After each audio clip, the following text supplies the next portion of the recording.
Supergirl flies like a rocket, fruit flies like a banana.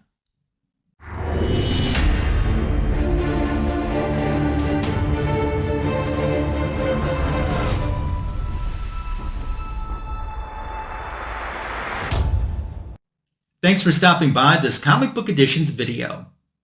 Today I have some recent additions into my collection, the first 5 of which are coming from the early 1970s.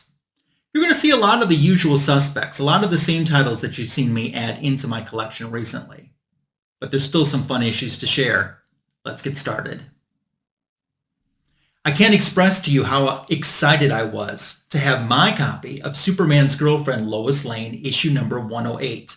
This is from 1971. Dick Giordano did the cover.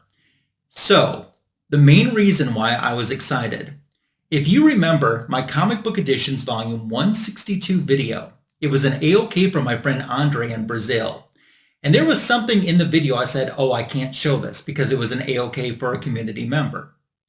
Well, that was an AOK for silver-haired Bronze Age Babe, which she unboxed in a video of her own on her channel. And it was a Brazilian version of this comic book and the same cover. But in Brazil, she was called Miriam Lane. They didn't call her Lois. Her name was Miriam. And she's in the wedding dress, which Sarah collects. So I was happy to get her a Brazilian Portuguese version of Miriam Lane to add into her collection, especially since the year is the year of Lois Lane on the Silver-Haired Bronze Age Babe channel. But now I have my own copy for my collection, and what a story this is. So Lois Lane is interviewing an English gentleman, and soon after, this ghost starts to haunt her, follow her. This ghost appears to be in love with her. Well, it turns out that the ghost ends up being, spoiler, Jack the Ripper. Didn't see that one coming. So Lois was interviewing one of Jack the Ripper's ancestors, and the ghost of Jack the Ripper falls in love with Lois. He can't be with her, so he wants her dead so she can join him as his bride. Interesting story. This comic book also includes a 1971 Superman pinup calendar. Rose and Thorn have a backup story, and in this one, Thorn fakes her death so she can get closer to the 100. That's the organization that killed her father. That's kind of the main antagonist of the Rose and Thorn story. So another overall great issue from the Lois Lane comic book to add into my collection. Plus brings back some great memories because I got my copy at the same time that I gifted the Portuguese version to Silver-Haired Bronze Age Babe. Awesome. Sticking with Superman's Girlfriend Lois Lane, Volume 1, issue number 125. This is from 1972. It's a Bob Oskner cover. I haven't had the chance to read this one yet, but I'm looking forward to it.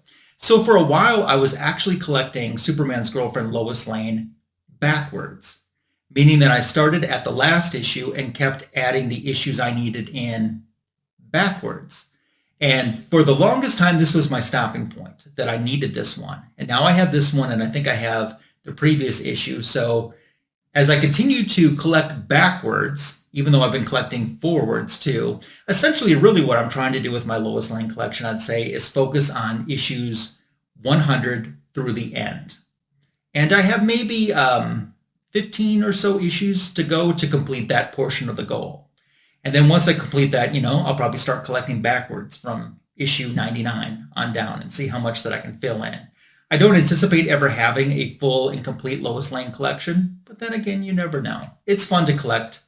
It's amazing how many of these I actually see at comic book shows and comic book conventions. For the longest time, I don't ever remember or barely remember ever seeing a Lois Lane. Now I see a lot of Lois Lanes popping up at these comic shows. Or is it that I'm just prone to looking for them more? I don't know. Good stuff, though. Looking forward to actually reading this one. Besides working on the Superman's Girlfriend Lois Lane, I'm working on Soup's cousin as well, Supergirl, during the headlining status that she had on Adventure Comics. Issue 401 is a 1971 Dick Giordano cover again that I just added into my collection. So Dick Giordano did the art inside with Mike Sekowsky writing. Those two did some of the mod era Wonder Woman, the non-powered Wonder Woman, as a writing team on a few of those issues as well. So I'm definitely familiar with this work. This costume is quite interesting. When I look at this, I'm like, this is really ugly. But in the issue, because I'm kind of looking at it as on the side, the side profile here, it makes a little bit more sense in the issue. You'll see, I'm like, how is her top even staying up? Well, it's actually connected to the cape. These costumes were designed by fans back in the day, and that had to probably be a pretty cool feeling to be a fan of the comic book. You send in a drawing what you think Supergirl's costume should look like, and they end up using it in a comic book. That had to probably be a pretty cool feeling, and they ended up using a lot of them. But it had to be a cool feeling for those that submitted and were chosen, so it probably was pretty cool. I continue to whittle away on my adventure comics with Supergirl as the headliner. I should say Adventure Comics was the first time that Supergirl ever headlined a comic book, and she did so well here that she ended up moving out of Adventure Comics and getting her own title. Before Supergirl was a headliner, though, in Adventure Comics, she had a lot of stories in Action Comics. And this book reprints some of those Action Comics stories.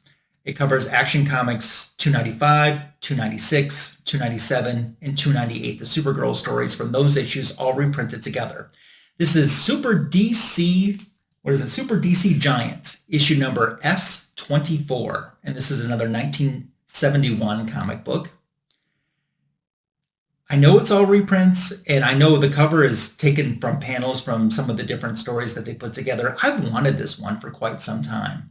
There was one Christmas a few years back that I actually had this book on my Christmas list, and I had an eBay link to a buy it now auction. It was pretty affordable, and that eBay auction had been up forever. And I remember looking right before Christmas, and I saw that it was gone, and I was convinced that it had been bought for me as a Christmas gift. It had not. Surprise! It's okay, though. This is a pretty nice condition copy of this book. And it's not an expensive book at all, but it's one that I definitely wanted to have since I'm a Supergirl fan. I've got a little bit of Marvel to share with you in today's video, and let's get into that right now. Also sticking in the early 1970s, 1972, John Romita drew the cover for Amazing Adventures Volume 2, issue number 13. So starting with issue number 11, Beast took over as the headliner for Amazing Adventures. The first issues were Black Widow and the Inhumans co-starring together in separate stories in the title, though. And then Black Widow left and the Inhumans had like a solo issue or two maybe. And then they started with Beast. And what was different about Beast was this is the story, not this specific story, but issue 11 where he became Furry Beast. So the first time that he had mutated into that furry form. And this is a continuation of that story arc that they're telling. So I had Amazing Adventures number 11.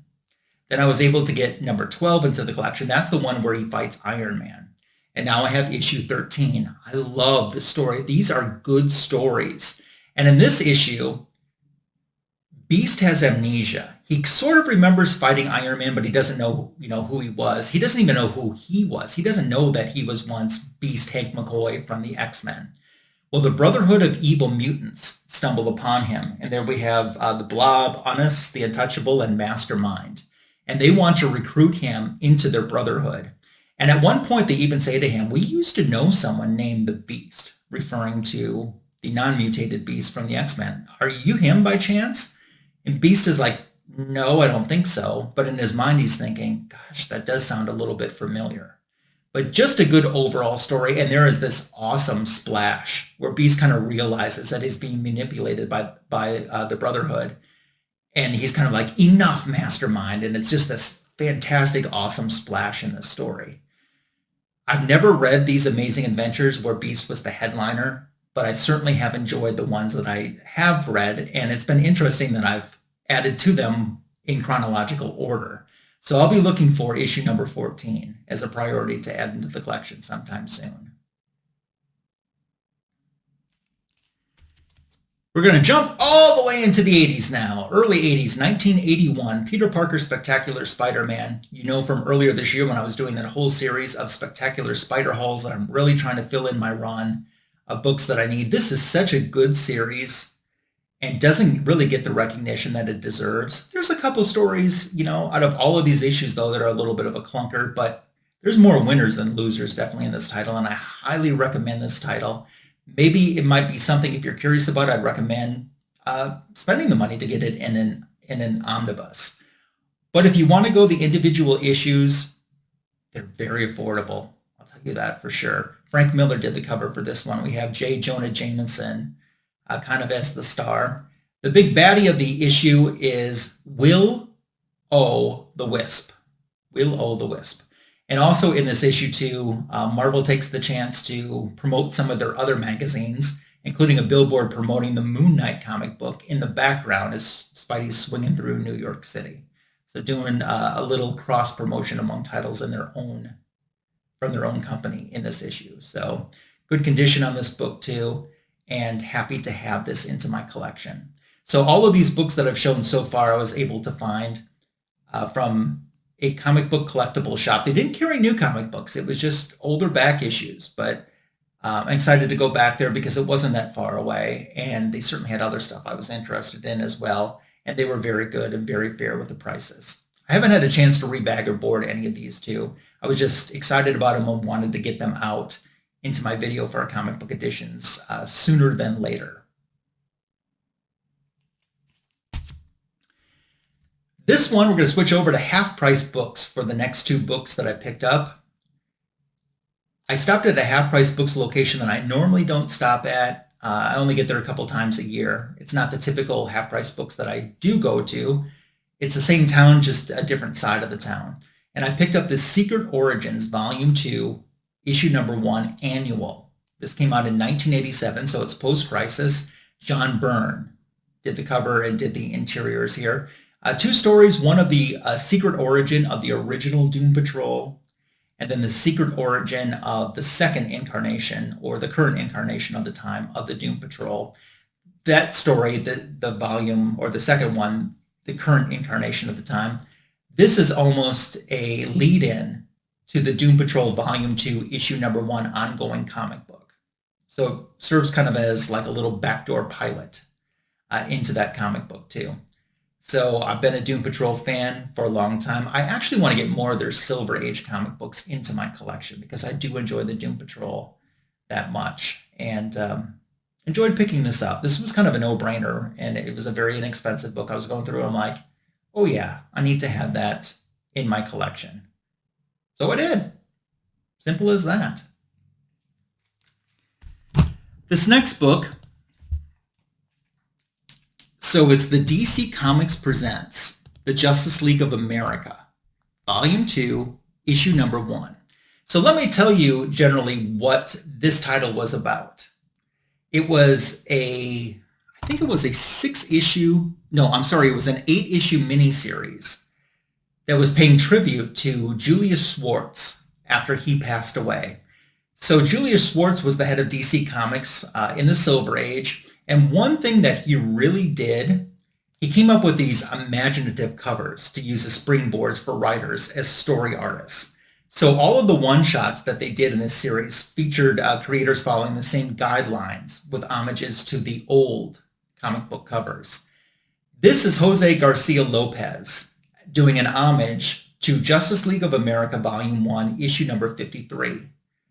Mike Sekowsky and Murphy Anderson were the creators of the original one.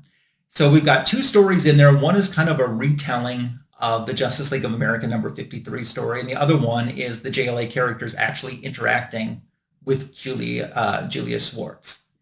So I thought it was just fun. I have the original of this book too, and for the funsies of it, I went, yeah, it's time to add this one into my collection. So I did. I might be curious to check out the other one-shots from this little mini-series that they did paying homage to him. It's a possibility. I wouldn't rule it out. What's your favorite out of everything that I shared today? I would love to know. Make sure to leave me a comment below. Your comments are welcomed, encouraged, and appreciated. Subscribe to the channel if you haven't yet. That's a great way to show support to my channel. Certainly do appreciate it. Sharing this video, sharing the channel with someone that you think might enjoy it or like, or eventually subscribe. 1K is the goal. Anything you could do to help it out is appreciated, and I thank you. You guys, and your friendship is just the best, one of the ultimate best things that's happened in my life. I'm not even kidding you when I say that. I truly am appreciative. Thank you.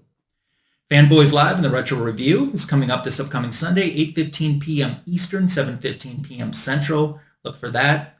The back issue of the week YouTube short is already up and live on my channel. You can check that out as well. And of course, don't forget, hashtag KeepJenReading. There's a link in the description for this video. If you could please donate to Comics Will Break Your Heart's GoFundMe page as Jen continues to deal and fight cancer. Any sharing that you can do of that, any contribution that you can make monetarily would be appreciated too. Thanks. We'll see you for the next Comic Book Editions video next week. Until then, take care of yourself and have a fantastic week. I look forward to visiting with you soon. Bye.